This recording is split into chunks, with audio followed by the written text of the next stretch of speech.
Ito po isang magandang araw po para sa ating lahat and kumusta po kayo? Welcome to my channel. Ako po si Melissa and sa sinuman pong baguhan po dito sa channel natin. Dito pag-uusapan po natin ang iba't ibang klase po ng spiritual. And in today's video is about Gemini.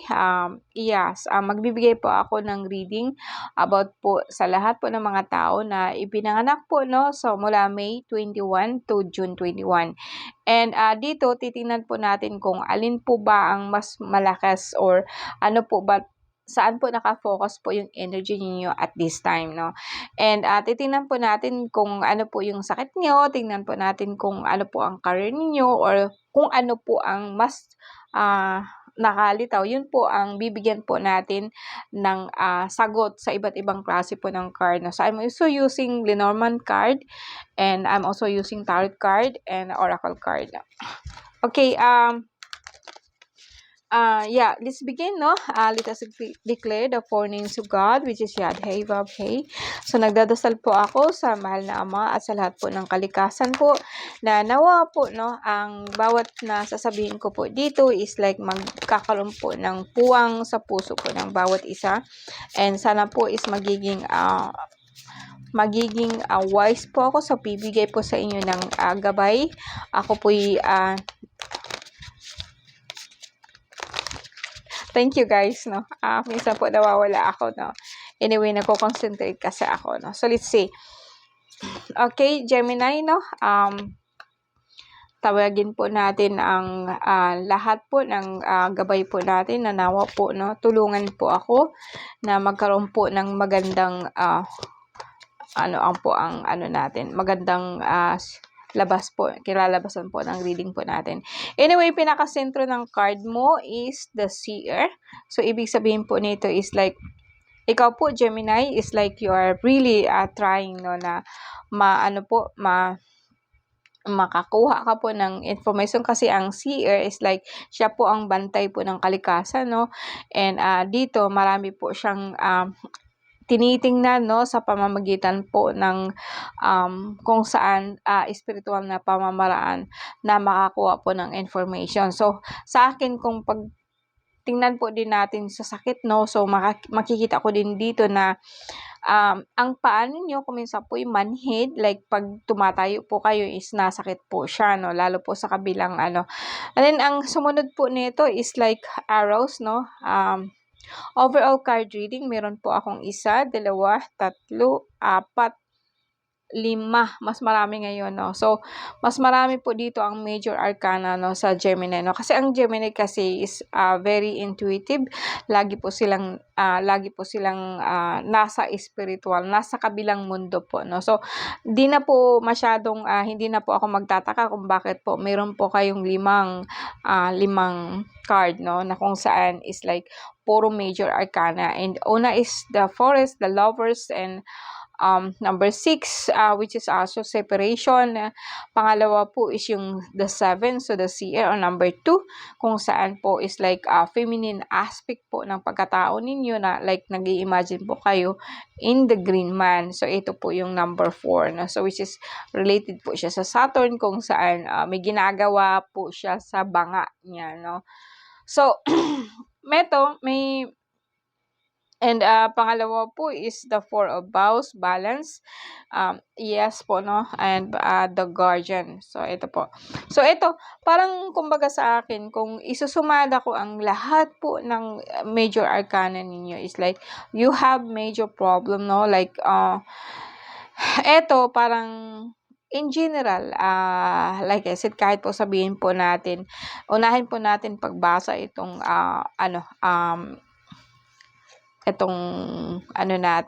major arcana, no? So, halos mas marami po ang major arcana.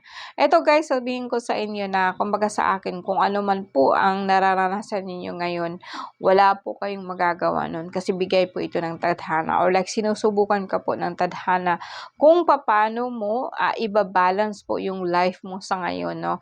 Kasi po like eto nga po is like lumabas po dito yung the Seer, yung the feminine force po ng Ama, na kung saan is like pinipilit po ikaw na i-balance ng energy na yun. Kasi kung minsan po talaga is like yung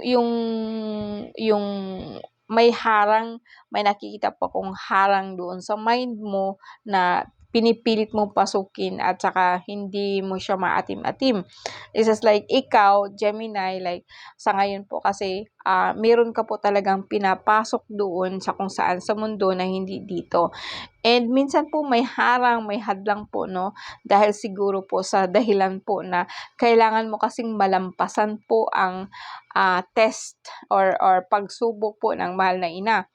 And may humaharang din po sa'yo. Kumbaga sa akin is like may nakaantabay po sa yung mga kaluluwa na kung saan po talaga pong pinapahirapan ka, binibigyan ka po ng sakit ng likod, sakit ng paa. And kung minsan may mga panaginip ka na hindi mo siya maintindihan, no? And hindi mo na siya marireconnect, no? But then, ang first card mo actually is parang nakabind ka po, nakabind ka po and gusto mo pong makaalis, no? Pero kung titingnan ko talaga ito sa spiritual aspect, ikaw Gemini po, sa ngayon po ang dahilan po na parang nakagapos ka, wala mong magawa kahit gusto mo po siyang makawala. Kaso nga lang po is like marami sila, no? Like pinagtutulungan ka po nila, no? Marami sila. It's like parang kulto kasi may lumabas po dito parang bruha and may mga guardian, may mga makapangyarihan, matataas po ito lahat kasi eto talaga po is like bumangon po bumangin po na kaluluwa na kung saan po is like minsan tinatamaan po yung likod mo, like yung spinal column mo, no? And doon yung tulog po na energy mo sa likod, no? So itong energy na to is very spiritual kasi kumbaga sa akin like nagigising po ang chakra mo, yung sa likod mo, like nagigising po siya. Marami pong humaharang, nakahadlang po sa iyo na kung saan gusto mo talagang puntahan, pasukin, no? But then you have to decide also kasi ang nangyari po kasi dito is like nagkaroon po ng problema po ikaw, no? Spiritual, like marami po ang kalaban, marami po ang mga tao po na naiinggit sa'yo, marami po ang tao na talaga pong tinitingnan kung ano po ang ginagawa mo, no? Or kung ano po ang ano mo sa spiritual, no? Lakas, no? Masyadong malalim ang reading po ng Gemini, no? Sa ngayon.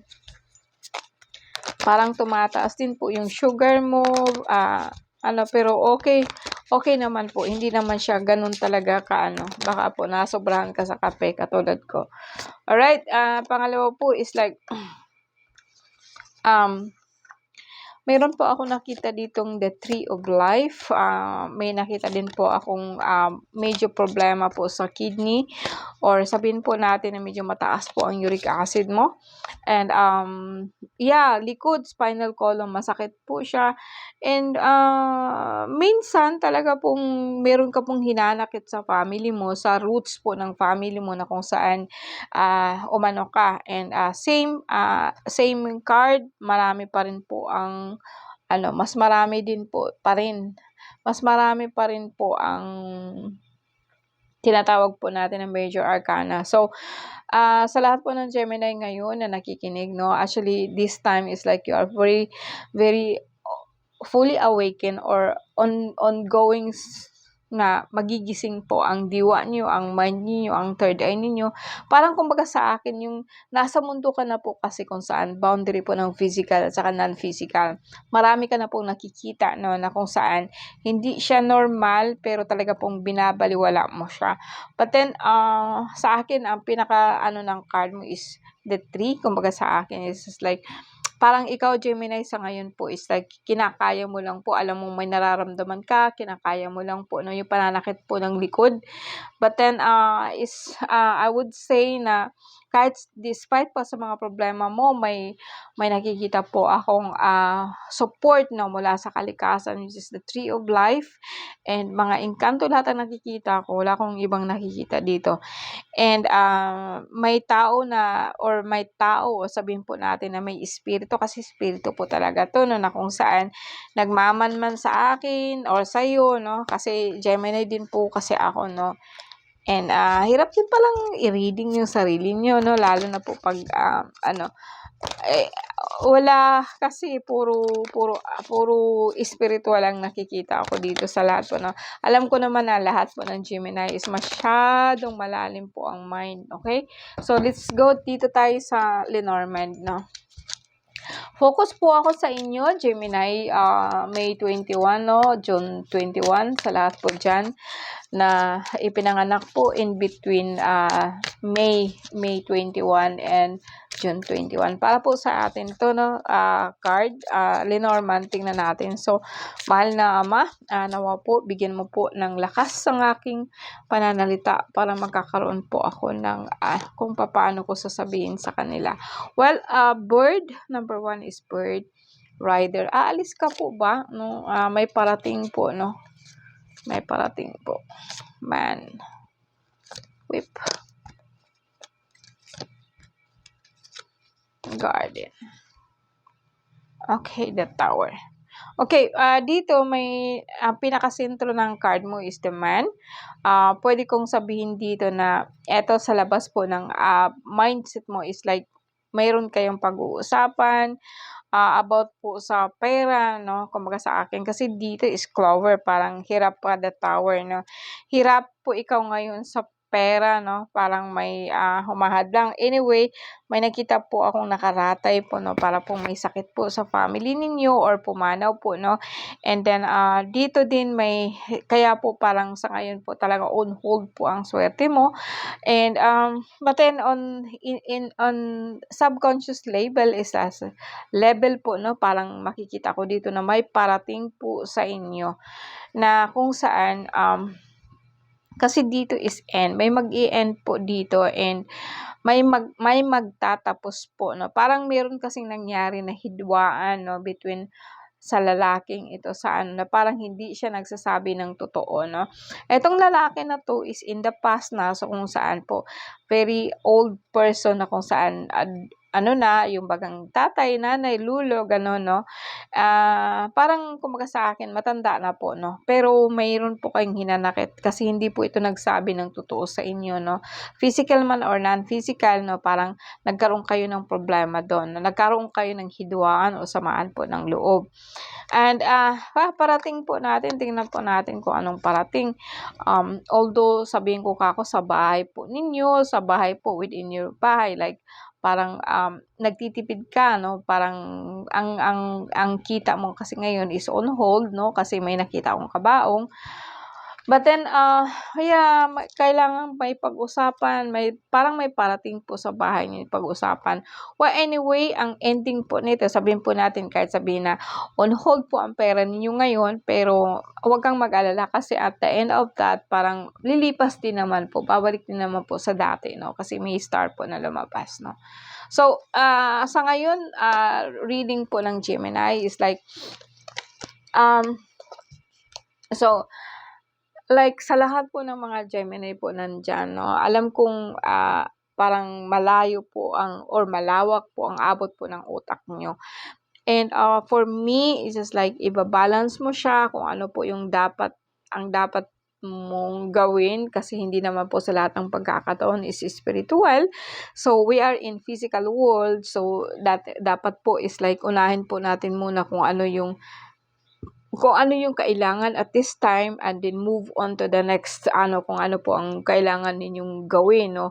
Kasi sa akin wala kasi siyang tentative, no. May nakikita po akong uuwi ka sa kung saan nanggaling, kung ibig sabihin uuwi ka kung saan ka po nanggaling or probinsya. Wala akong nakikitang ibang bansa, no, pero may nakikita po akong travel from one place to another. And may nakikita din po akong parang may nakita talaga akong nakaratay, no, doon sa isang card ko, parang may involved po talaga na namatay or sabihin po natin na patay na po, na naka-on hold po siya sa inyo. So, kaya po lagi pong masakit ang likod ninyo, no, na kung parang hinihigop po siya, no, lalo na po pag nakahiga kayo. So, lahat ng Gemini, tingnan natin kung ano po ang spirit, no, kung ano ang spirit ninyo. Well, mali, no? Dito tayo sa kabila.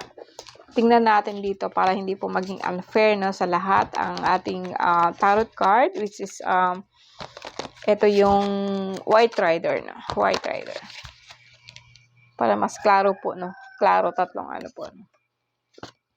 Okay, meron talaga akong nakitang hidwaan or samaan po ng loob in between po sa iyong pamilya, no? Dito kasi parang bigla mo kasing nalaman ganito, then parang nagtampo ka, gano'n, no? And may hinanakit po akong nakikita dito kasi nga hindi nagsasabi ng totoo. Meron din po akong nakita dito na Seven of Pentacles, no? Kumbaga is like, meron po ikaw may nakaipit sa ilalim, no? So, pwedeng sabihin natin, no, may mga pera ka ang hinihintay na hindi pa po siya nagbubunga, or may pera ka pong hinihintay, di pa po siya dumarating. You are worried about that, but the Empress, no, may pera pong darating, kaya lang po delay siya. And kumbaga mayroon din po akong nakikita dito na center po sa card mo is like the Empress, no? So pera din pa rin ito po, no? Nag-aalala ka po, actually you are worrying about medyo tumataas din po yung dugo nyo, kaya po ikaw nahihilo. And when it comes to Nine of Cups, no, Queen of Cups, parang lagi kang you are manifesting something po na about money, about abundance, no? But then, may mga dumarating din po. May nakikita din po ako na parang anak mo to na kung saan is like you're worried about her financially, pero eventually, itong batang to or itong anak mo ito is makaka-recover naman to. The same thing, guys, no? Mas marami po ang major arcana dito sa card na to. Ilan to? Tatlo. Na paulit-ulit pong pabalik-balik lang po ang major arcana po natin. So, I would say na sa lahat po ng Gemini ngayon is like parang siya, no, ang nangyayari sa buhay ninyo is like hindi mo siya maiiwasan, like ang destiny mo is like fixed po siya at this time, no. Hindi siya forever, pero sa card mo kasi kahit anong ipo-pull out ko na cards, mas marami siyang major arcana ikumpara ko sa dalawang reading ko kanina, no. Ikaw, Gemini, is like mas marami pong kumbaga sa akin, like, hindi ka po malaya. Like, ang ano mo po talaga is like, maraming nakaangkla sa iyo po na hierarchy na kung saan ini-steer ka papunta doon sa kung anong gusto nilang mangyari. And then, you are resisting kasi nga nag-iisip ka po na dapat po is okay ka, abundantly, ma-abundant ka, nagtatampo ka kasi kung minsan po talaga pong minsan hindi sila nagsasabi ng totoo lahat, o kailangan mo pang alamin kung ano po talaga yun, no. But then, lumabas dito is the Star, no, the globe, no, and Queen of Cups, lumalabas dito yung the Empress. Kung minsan, parang in the center of the card is the Empress. So, may gabay ka pong matanda na kung saan siya po ang nagpasimuna nito lahat, or siya po ang iniikutan ng buhay mo. And kung minsan nagtatampo ka sa kanya kasi po hindi nga po kung nakakausap mo siya, hindi nga po nagsasabi ng totoo. And I think for me is just like i-balanse mo yung buhay mo between physical and non-physical. But then, as I said, kasi Gemini nga po ako, kuminsan talaga po is like, parang at least po, no, 80% na po kasi ang mentality ko ngayon is doon sa kabilang mundo, no. I always believe po na lahat po nangyayari dito sa physical natin is because yan kasi ang laman po ng utak mo, ang laman po ng mind mo. For how many years na po ako no sa then last time po parang masyado po akong na-attach po doon sa mundo po ng kaya sa ngayon kasi parang ang mentality ko is more on spiritual, more on something na hindi nakikita ng iba. I always believe na lahat sa sinabi ko na kanina na lahat po na nangyayari sa buhay natin is predetermined po yan. Dahil yun po kasi ang iniisip mo lagi. No? So, siguro lumabas po dito na masyado po. Pero, hindi lang naman kasi ako ang Gemini. No? Marami din po ang Gemini, which is actually very, masyadong intuitive, masyado pong kung saan na pupunta sa mind. And kung mabibigyan mo ito ng focus, pwede pong ma-determine mo kung ano po nangyari. But despite po sa lahat, wala po akong nakikitang major na sakit dito. Wala po akong nakikita, no? Kundi gawa-gawa lang po yata po yan ng medyo ang likod mo. Yung kumbaga is like yung pasma, no? Nandiyan na yung pasma, nandiyan na yung parang pagod ka naliligo, no? Hindi talaga yung minsan nahihilo, no? Kaya mas nakakaano po ako na more on spiritual ang nangyayari sa lahat po ng mostly sa mind itong nangyari po sa lahat po ng Gemini. So, tingnan po natin kung ano po yung nyo, ha? Ano po yung tawag nito, animal spirit, no? Hindi masyadong makwento ang Gemini ngayon. Paulit-ulit po yung card ninyo, parang kumbaga sa akin, wag na kayong mag-resist. Wag na kayong mag-resist kasi kumbaga sa akin, ang life ninyo is nakaangkla sa ganito. Kahit anong gawin natin, as I said, no, pag masyadong maraming major arcana sa card po ninyo, it's just like don't resist anymore. Kasi parang habang nagre-resist ka, lalo po ikaw nahihirapan, no? Yun ang nakikita ko, no? Kasi, parehas pa rin, no? Polar bear, akala ko, mystic. Kasi, lahat ng sinabi ko, sinagot po nito, no? Know that challenges make you stronger. Have faith when you face adversity. Take time to rest, dream, and renew your strength. Embrace your psychic abilities. You carry this shaman within. Okay, it says it all, no? So, kahit anong gawin ko, guys, is like parang first time ko kasi itong na-read ako ng Gemini, or like nagre-reflect talaga po siya sa akin o sa lahat po ng Gemini dyan. Actually, ang Gemini kasi is very high intuitive, no? Psychic po talaga kayo kahit anong gawin nyo, no? And kuminsan po talaga, alam kong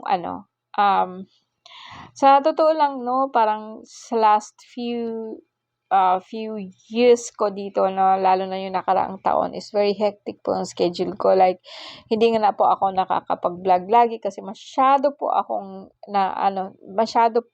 na-involve sa spiritual o sa mga hindi nakikita na halos yun na lang po. Halos kuminsan nga po is just like 80, no, like 80% po sa mind ko is spiritual, no. So, pag tumitingin ako sa tao, so lahat po ng nangyari sa kanya or yung laman po ng katawan niya, yun po nakikita ko. And alam kong marami po nagkakasakit na sa atin ngayon kasi nga po, dahil nga po sa iba't ibang klase po ng orasyon po na lumalabas na kung saan binubuhay po ng tao, pero hindi naman po talaga niya alam kung paano po siya, paano po nila gagamitin, at kinokontrol po sila lahat ng mga entity na to. And for me, but then hindi ako nawawala ng pag-asa, no, kung paano ma-separate yung consciousness po natin na alam po natin ang ginagawa natin. Unfair naman po yun, 'di ba? Kasi sa akin, kung alam ko na sabihin po natin na sa lahat po na nangyayari, na may mga dumapo po sa inyong sakit, like diabetes, like yung sa kidney po natin, nag-fail po siya, yung ulo po natin parang mabibitak po sa sakit, no? And etong tenga po natin, naugong po siya, no? And dahil po yan sa lakas po ng ng spiritual, no? And I always think na, tao behind po sa ginagawa mo, yung tao po talaga po ang may gawa. Pero kung titingnan ko talaga, may ang tao kasi is just like ilan po ang entity po na nasa loob po ng katawan na mahirap pong ipaliwanag, and yun po ang gumagawa po ng masama. But then, tao, hindi mo naman siguro kayang patayin sarili mong anak, hindi mo naman siguro kayang pahirapan po sarili mong kapatid, gano'n, no? Or ikulong mo yung sarili mo ngayang kadugo, ganito, ganyan. Pero mostly yun po nangyayari ngayon, no? Actually, ang problema po is galing po sa pamilya, no? Kuminsan po kasi nandiyan na yung sumpa ng pamilya, parang ang hirap pong makaahon, no? And then, is it kaya nga ba kung minsan po, no, sa totoo lang, sa lahat po ng may mga abilities, no, and yung mga tao po talagang nag-a-aspire na magkakaroon sila ng ganito, ganyan, no. Actually, it carries with big responsibility, no? Kaya alam niyo guys kung bakit ako napunta sa YouTube. Kasi kung minsan kasi ang hirap po kasing wala kang mahingan ng sama ng loob, no? Hindi mo mailabas yung kung ano yung nandun sa sarili mo, no? So, kasi kung makikipag-usap kami sa tao, no, di naman nila kami naiintindihan. So, when I first encounter po sa lahat po ng mga engkanto is just like parang nagkaroon ako ng pamilya, no? Parang nagkaroon pa ako ng closeness sa kanila na di ko maipapaliwanag, no? And, at then, kaya halos doon po ako nakafocus, no? But then, when ma-realize mo talaga na kung meron ka pong tangan o meron ka pong hawak na natural na kapangyarihan, kuminsan po talaga is like, parang napakabigat lugod po na problema or like, kumbaga sa akin is like mabigat siya, no? But then, yeah, ito nga yung nasabi dito, know that challenges make you stronger, yeah. Opo, totoo naman po yun. Kasi every challenge po sa akin is like, sabihin po natin na ang challenge ko po ngayon is like, yung ganitong grupo po ng mangkukulam is like, pinagtutulungan po nila ako, ganito kaya ganyan. But then, kahit pa paano po natatalo ko naman siya and then natututo po ako. But then meron na naman pong parating po na iba. And I always ask, ba't ganito ang mga tao ngayon, no? And do they know that, no? Alam ba nila yung ginagawa nila? Kasi sa akin, pag nagbabasa po ako ng Latin, ay na exactly kung anong klaseng entity po ang nadidiyan po na kaya. Kung baga sa akin, is a monster kung titingnan po natin. Ayun po sa paniniwala po natin. But then, nakakatulong po sila, no, sa ganito ngayong pamamaraan, no, kahit papaano. Hindi po ako naano. Kaso lang, ang tanong ko kasi, ba't ganito yung mga tao? I mean, ako kasama doon. Like, ba't parang talagang kumbaga sa akin, parang pinaglalaruan lang kami or pinaglalaruan lang tayo ng lahat po ng may gawa sa atin. Kasi sabihin po natin na yung Diyos po natin, siya pong may gawa sa atin. No? Parang mas nafi-feel ko po na pinaglalaruan niya lang tayo, no? Like tinetesting ka kung hanggang saan ka, kung anong kakayahan mo, kung bibigay ka ba, parang gano'n. It's unfair. Parang unfair talaga sa akin, no? But although yeah, it's true na it's make me stronger for how long, no? And gusto kong i-share sa inyo guys na yung Diyos natin at saka yung Diyos sa baba is like magkaiba po siya. And sa akin, I feel more safe po sa baba kaysa po doon sa taas. Although, tinutulungan po ako. When you say that, actually, mahal na ina, nandyan po talaga sila no nakikita ko kapag kakailangan ko. Si mahal na Jesus po na may puso, nakikita ko yan. Ang Divine Mercy po, nandyan po, no? And lahat po ng mga santo ninyo, may mga santo ninyo po ako alaga. So, mahal na ina, yung ina po ng laging saklolo, totoo po lahat ng mga yan. Ay hindi po ako nagsisinungaling sa inyo na experience ko po talaga lahat po ng sinasabi ko dito is talagang personal experience ko. But then, it's not what we believe, no? Hindi yun yung pinapaniwalaan po natin na si Kristo is nasa simbahan. Wala po siya doon, no? And in fact, kung saan po talaga is like, wag niyo pong hintayin po ang pangalawang pagdating kasi hindi po mangyari yun. Kayo po ang bubuhay sa kanya sa ngayon. Kasi, nung umalis po siya, no, iniwan po niya ang kanyang espiritu po, bawat isa sa atin, nasa sa iyo yun kung gamitin mo siya o hindi. And marami din pong gumagamit po ng masasama sa ngalan po niya. And, yeah, kung sabihin natin yung Latin po na nagiging mantra po siya. So, kaya nga po ako nagta-try po na kahit papaano po ipapaliwanag po kasi hindi sa lahat ng pagkakataon kasi sinasabi nila kung ano to, then nobody can really explain it to me until ngayon na-experience ko siya. So, life is a blissful and sometimes po actually is like, Diyos ko, ba't mo ko ginaganito? Hello. Pero, alam kong marami pong maka-relate po sa akin yan. It's very lonely po ang mundo namin, no? Tayo mga Gemini, very lonely. Actually, pag ano mo sa iba, pag kausap mo ang isang Gemini, no? Actually, they are very proud. Not in a way very boastful, no? Parang kumbaga sa akin, yung hindi mo mahahalata na pagkalaki-laki pala ng problema niya. no? Ganito po yung isang Gemini, no? So, is lonely kasi po mahirap kasing arukin ang isip po namin, and kung ipapaliwanag namin yun sa inyo, parang napakahirap paniwalaan. But then that's siyempre kaya nga po paulit-ulit kong sinasabi na ganito nga, ganyan, ganito, no? And maybe at least mga 6 months po talaga akong mangako na kasi na magbibigay po ako sa inyo mga information paano po talaga tayo makakalampas sa ganito. Kasi wala naman po sigurong tao na gustuhan niya maging masama, no? And talaga po ang kaluluwa niya is like mapupunta po sa kung saan po na dapat hindi po nandoon. And mind you guys, no, walang namamatay, no, lahat po actually ng mga tao na pumanaw, buhay po sila sa paningin ko. And kuminsan po talaga kahit patay na sila, is like pa yung nananakit pa rin, no. And yun ang tinatawag ko sa inyo, sinasabi ko po sa inyo na sumpa, no. Actually, mga yumao po na yan ng mga magulang po natin, na mga magulang, relatives, or sabihin po natin, usually magulang, yung kanunuan po natin. And may mga hawak po silang sabihin po natin na gift na kung saan, kung minsan po talaga now na-realize ko talaga na wala pong namamatay. And even though that's this body of mine is like mag-i-expired na siya kasi every physical things has an expiration. Ang lang po talaga na hindi po namamatay is yung espiritu po natin. Whatever things that is alive, it will never die. Mag-change lang po siya ng form, but it will not die. And kung sabihin po natin na impyerno po yan, no? Impyerno, pag maano ka, pag maging mabait ka, mapupunta ka sa langit, mapupunta ka sa impyerno, no? It's your choice, no? Nasa sa iyo yun. Kaya nga baga kung minsan, kahit nga po, kabigat-bigat po ng problema ko, I'll still choose na I'd rather na ipaliwanag sa inyo or sa inyo kasi at least kahit papaano po, magkaroon po kayo ng idea na actually ang pinapaniwalaan po natin lahat is hindi totoo.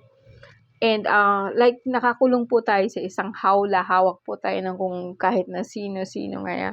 Bukod pa doon sa mga family po natin na pumanaw na kuminsan hanggang ngayon po, hawak-hawak po natin yung tinatawag po natin na sumpa po ng angkan. And yung sinabi nga, kung ano man ang ginawa ng pamilya mo, kung ano man ang ginawa ng magulang mo noon, lolo mo noon, no? Actually, pag tayo na nabuhay pa ang magbabayad nun, balik kumbaga sa akin, as long na may nabubuhay sa angkan natin, mayroon pong sasalo sa kung ano man ang mga bagay na hindi mo nagawa dito sa mundo habang buhay ka pa. And then, it is sick kumbaga sa akin, parang napakasama na kumbaga sa akin, this is parang ito yata yung mundo natin yata, ito yata itong sinatawag nilang impyerno kung tutuusin mo.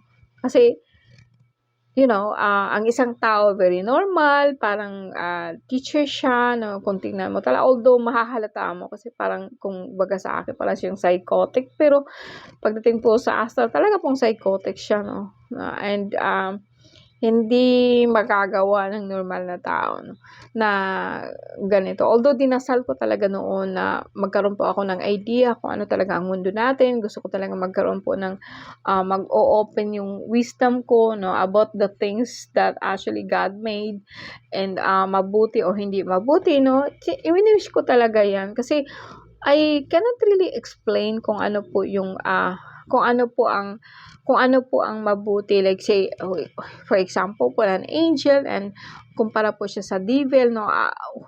Are they real, no? Ganun po kasi ang mind ko, no. Pero sa akin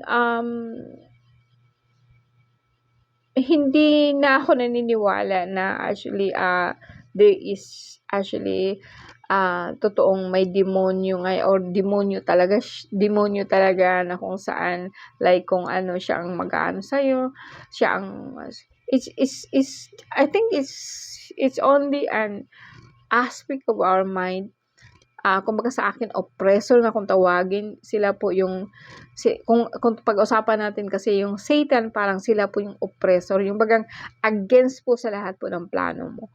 And, mind you guys 'no, nasa atin 'yun 'no, 'di ba? Kasi alam mo pagka meron kang gustong gawin ganito nga, ganyan, then kung minsan magsasabi yung mind mo mismo na, "Ay hindi na kasi di mo kayang gawin 'yun." So, 'yun tinatawag ko oppressor pa rin 'yun, 'di ba? Yung parang hinahadlangan niya kung ano po yung plano mo because actually you are God. And, yeah, so ang pinakamahalaga kasi dito kasi since kasi everything is the mind, so ang unang sisirain nila is yung mind mo, yung pagtitiwala mo, yung belief mo. Kaya nga baga sa akin, 3 strong, 'di ba? Hope, faith, and love, but the greatest of that is love. Kasi o hindi ka naman magkakaroon ng paniniwala kung hindi ka ang faith kasi is something that you have to experience. And either way, kahit gaano pa kahirap, there is always hope. Yes, totoo yun. And beside pa sa mga pangyayaring ito, lahat sa lahat-lahat na, love is still prevail kasi God is love. So, ibig sabihin yan, although ganito ang mundo natin, I still try to appreciate that and love actually myself, no? If I don't like that, then yung kumbaga sa akin is like more on nagfo-focus na po ako sa sarili ko. Kung ayaw ko din, ayaw ko, no? And wag nila akong pilitin kasi talaga pong ayaw ko. So, and also din pag gusto ko like gusto ko siyang tulungan, din tinutulungan ko. That's it. It's just freedom of speech. It's freedom of na pwede mo siyang gawin dito dahil gusto mo. No. So, sa akin, sa lahat po ng Gemini, alam kong mahirap po talaga ang buhay po natin kasi lagi tayong affected kapag ang mga tao, no, nasisense mo kaagad yung mga ano nila. Okay guys, I think nagtagal na po ako dito. No? Hopefully, see you again next time. No? Ang susunod po nito is 3 subject na naman po. Ubusin ko po yung dosing and then I can move on to the next topic po. Thank you guys very much and